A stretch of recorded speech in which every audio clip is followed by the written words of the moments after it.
So number 8 is, what is number 8? My hair's really annoying me because it's just not. Hi everyone, welcome back to my channel. My name's Lauren, and if you're just joining me now, thank you so much for clicking on this video. Thank you for watching, and to everyone who constantly supports and watches the shit I put out, thank you so much. You're the real MVPs, and it honestly means the world. Today I wanted to do a little video on motivation. I am by no means a very motivated person. I can be very motivated, and I can have goals and I can get them done, and I can have really productive, great days for my soul, but many days of the 365 a year are spent feeling a little unmotivated, if not very unmotivated. So recently I started trying to do like little things that I could to help myself stay motivated, stay focused, and really just keep my head in the game. Like, there's so much distraction in this world right now that it's really hard to stay motivated on what we actually need to be doing, and sometimes you can kind of just get yourself into a bit of a rut where you just feel like, I'm not motivated, I don't really want to do anything, I don't really want to feel anything, I'm just blah. And that is so normal and it's so okay. But I've kind of composed the list of 10 things that I think might help you to stay motivated or to re-motivate yourself. There's certainly things that help me and other people around me. So yeah, I hope this is helpful, and I hope you enjoy this video, and don't forget to like and subscribe and all of that if you do enjoy it. So numero uno is something that I think everyone can do, and is probably the smallest thing, and is therefore why you will probably overlook it and not do it if you don't, and that is to make your bed. Make your bed. You might have heard people say about this, and I've got to be honest, I am not someone who makes my bed all the time, and I am not someone who is necessarily very tidy. In fact, my best friend, whenever she comes over and my bed is not made, she will make it for me, because she's like, you need to make your bed. If she comes around to see my housemate and I'm not in, and she comes in, she's like, your bed's not made, she will make my bed even if I'm not there. And yeah, she just really drills it into me, like, you need to make your bed, you need to make your bed. And at first I'm always like, oh, it doesn't matter that much, but it does matter. And I've really started making my bed, and I have honestly noticed the difference. I've also seen sort of other people talk about making your bed, and podcasts and things like that will talk about how all the successful people in the world, blah blah blah, will make their bed, but it just seems like not that important. Like, it's just your bed, and I know what it's like when you jump out of it, you're in a rush, blah blah blah. The last thing you're going to do is stop to make your bed, and it can be a pain in the ass. But even if you just neaten it, it's like, I'm not saying you have to, go the whole Mrs. Hinch and like start, I don't know, like fluffing up the pillows and getting the fabric spray and like, making everything neat, but just arrange your pillows, arrange your duvet and a blanket or whatever, and it literally takes 30 seconds and you will feel so much better. There's just something about, like, especially if you have a small room, your bed is most of the room, so there's just something that makes you feel a bit more cleaner and in order if your bed is just like made. There's just an element of calm and peace that comes with it. If you're a bit skeptical like me that it can really change your mood, just try it. Just set yourself a goal that every day for a week you will make your bed, and just see if it helps you to kind of get up and feel a little bit more motivated and do the day. Okay, number 2 is kind of leading on from that, is to do a little bit of cleaning or tidying. I find, and I know a lot of my friends find, that when we're stuck in a bit of a rut and we've got a lot of things to do, maybe that's like uni work, school work, just general work, that when we feel unmotivated, a really good way to kind of feel more motivated and get your life in order is to do a little bit of tidying. That might be your room, it might be like another room in the house, it doesn't really matter. There is something therapeutic in doing just a little bit of tidying or a little bit of cleaning. I know that some people hate cleaning and hate tidying. Just pick something that you hate least and stick to that, even if it's literally just a little bit of washing up that's on the side. People don't realise how therapeutic washing up is. Even if you have a dishwasher, choose like 5 or 6 items and wash them up. I don't know what it is about washing up, but there's something about cleaning up mess and putting it away, that just kind of sorts your head out a little bit. I hate hoovering. I will never hoover. I will always try and get out of hoovering. If I hear my housemate going around with the hoover, I'm like, oh, do you mind just nipping into my room and just doing it? Because I don't want to hoover. I hate hoovering. I don't know why. It doesn't make any sense to me. There's no rhyme or reason. I just hate hoovering. So hoovering will never be my therapeutic method of cleaning. However, things like tidying my room, reorganizing my wardrobe, reorganizing my shoes, and they don't always have to be like huge tasks like that. It can be like the smallest task, but it can really zhuzh you back up and make you feel like, yeah, okay, my life's in order, I've got this. Honestly guys, sometimes with motivation you just have to fake it till you make it. I recognize that also anyone who's struggling from mental health issues, cleaning and tidying can be a really difficult task. I'm not undermining that at all. Sometimes the first thing to go out the window with someone who is struggling with their mental health is their sort of general upkeep of themselves, and particularly their living space and environment, and this is so normal.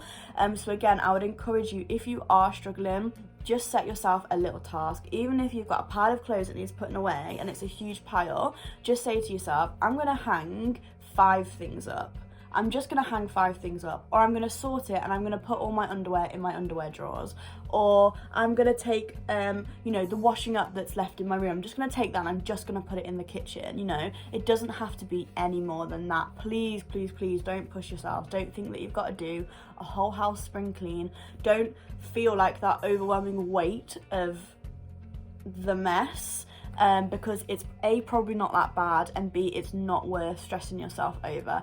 But if you can do a little bit of cleaning, a little bit of tidying, I do find that gets me back in like a more motivated mood, and I just feel like, yeah, okay, I'm done a task, I've set myself a little goal, I've done a task and I've completed it, and you automatically feel good. You feel like a sense of accomplishment. Like, it doesn't matter what it is. It doesn't matter if you set the task to clean the whole bathroom or to hang up a shirt. If you set yourself that task and you do it, it's like, okay, I did that thing. There's definitely something therapeutic in a little bit of cleaning or a little bit of tidying. So just try and do one little bit of cleaning or tidying in the morning or whenever you start your day to get yourself going, and it will help. Okay, number 3 is social media. Social media is a breeding ground for procrastination and unmotivation. Okay, social media is the peak of laziness. I literally, honestly, this is disgusting and this is so shocking, but when I get like my weekly average screen time and it's like 7 hours a day, I'm literally like 7 hours, like, think of the things I could have got done if I'd not been on my phone, and I'm actively trying to bring that down because that is just ridiculous. Nobody needs to spend 7 hours of their day glued to their screen. Like, we're gonna get to 40 and be like, where the fuck's the time gone? And it's in our iPhones.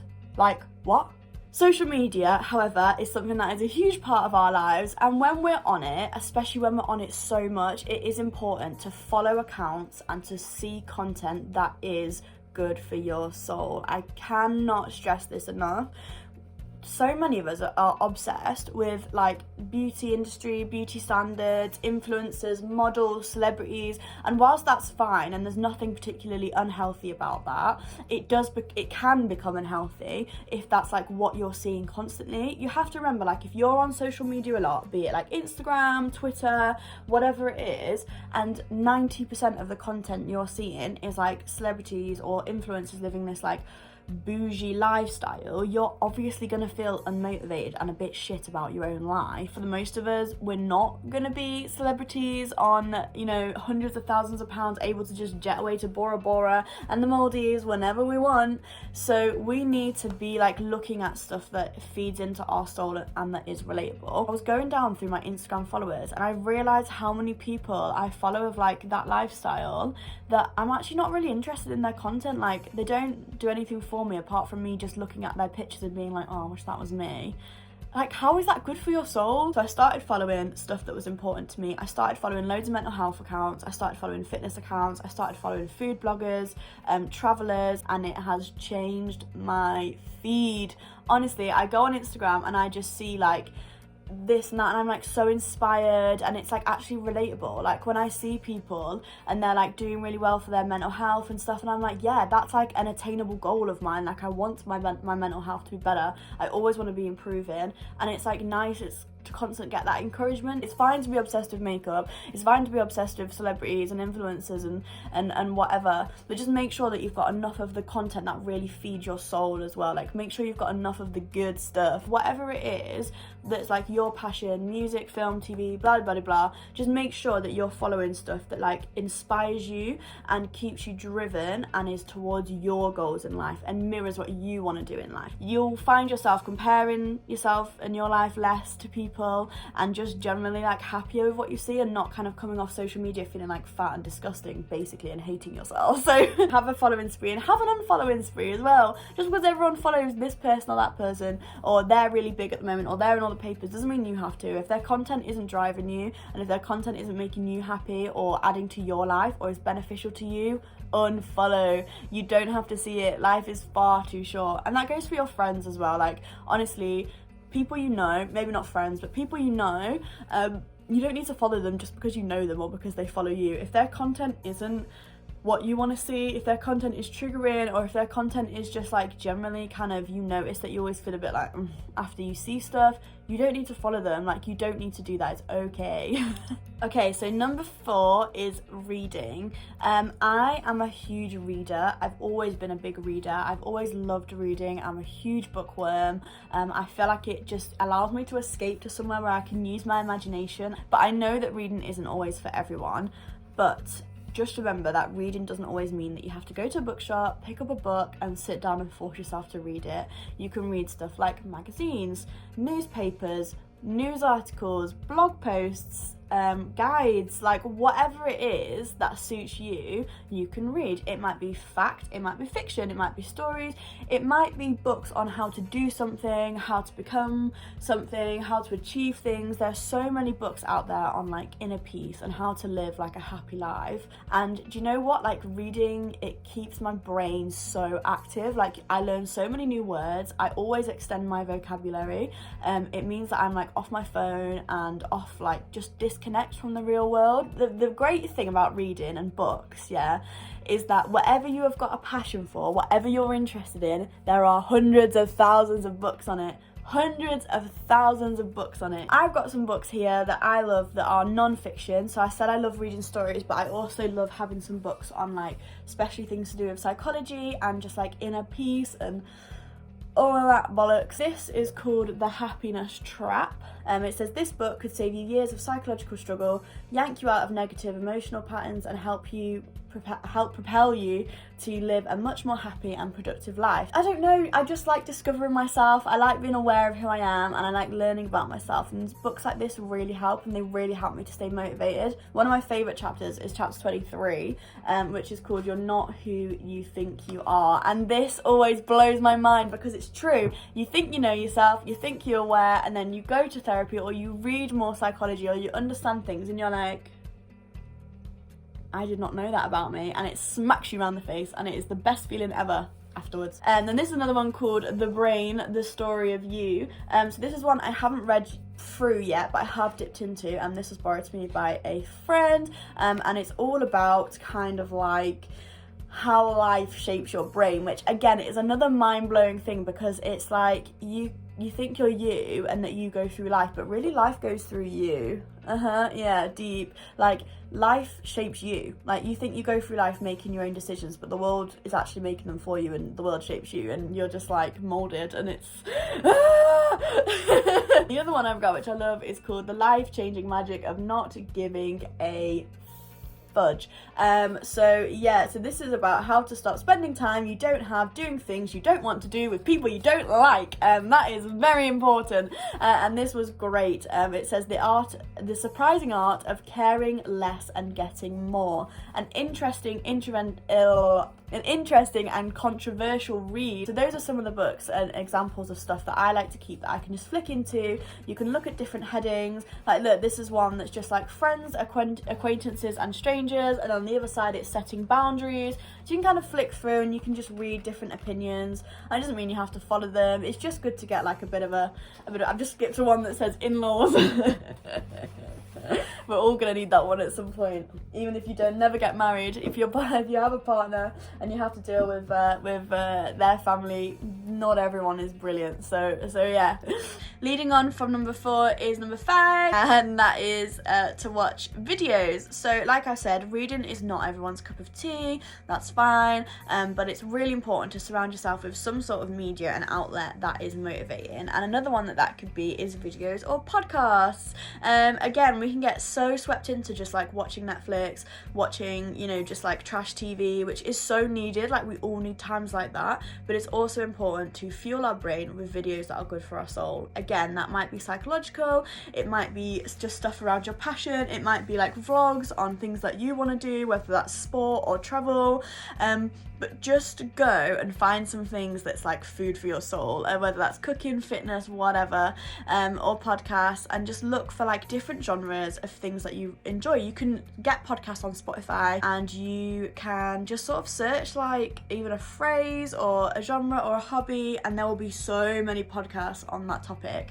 The same with YouTube. You know, you can literally put anything into YouTube and there'll be videos of it, and also you can do stuff like reading and watching videos from your bed. So like it's not stuff that you have to go out and do. You can literally just sit on your phone, you can chill, but it's good to just kind of get some of that content into your brain, and that will help motivate you and help you to stay on track and focus on your goals. Okay, so number 6 is to set goals, long term and short term. This is something that can be particularly hard because we don't always know what our goals are, and we don't always know where to even start. And sometimes when we have these big goals, it can seem very overwhelming because we're like, how are we even going to get there? But it's just good to kind of keep focused on your direction, especially in regards to like career and education. It's just good, even if it's just a vague idea, you don't need to know. It's just good to have a little sense of direction, and that you can look back and be like, why am I doing all this? Why am I slaving away? Why am I studying? Why am I working hard? What is it? And you can be like, yeah, because I've got that passion, I've got that drive, and that's what I want to do. I completely appreciate that some people might not have a clue, and that's fine too. You're not supposed to have a clue. Everyone's on different paths. If you already know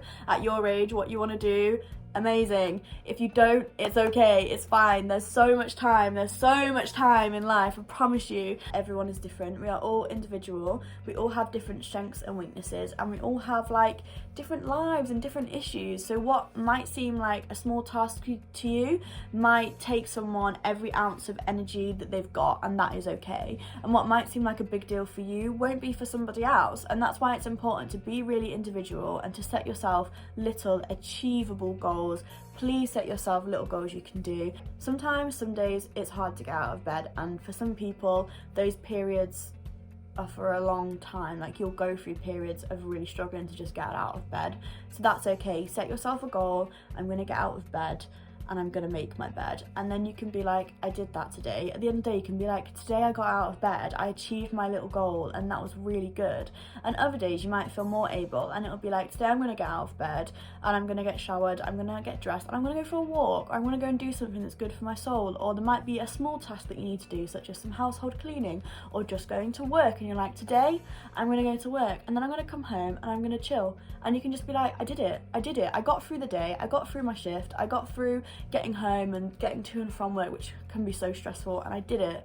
Okay, sometimes it might be, I'm gonna eat 3 meals, or I'm gonna eat healthily, or whatever it is that you feel like you need to do, but something that you also know you can do. You know, don't set yourself unrealistic goals like, right, today I'm going to get up and I'm going to spring clean the whole house, because you'll get to the end of the day, you won't have done it, understandably, who wants to do that, and you'll feel like, I failed. You'll literally feel like, oh, I failed, I let myself down. That is not what we're trying to go for here. Like I said, set yourself a goal that suits you and that works for you and that reflects what you are able to do. And it doesn't matter if it's something that someone else thinks is easy.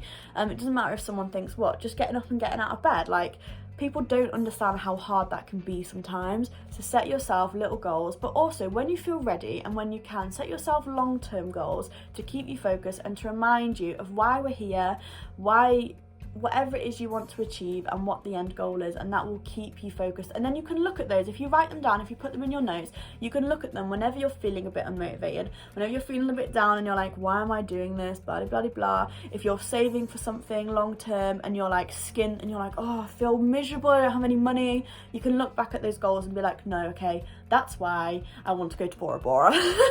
But make sure that if you're setting yourself little daily goals, and you don't have to do it every day, but just a couple of times a week or once a week, set yourself a goal or a couple of goals for the day, and you will feel better when you have got in bed and you can be like, I achieved them, and be proud of yourself for achieving them. It doesn't matter what anyone else thinks.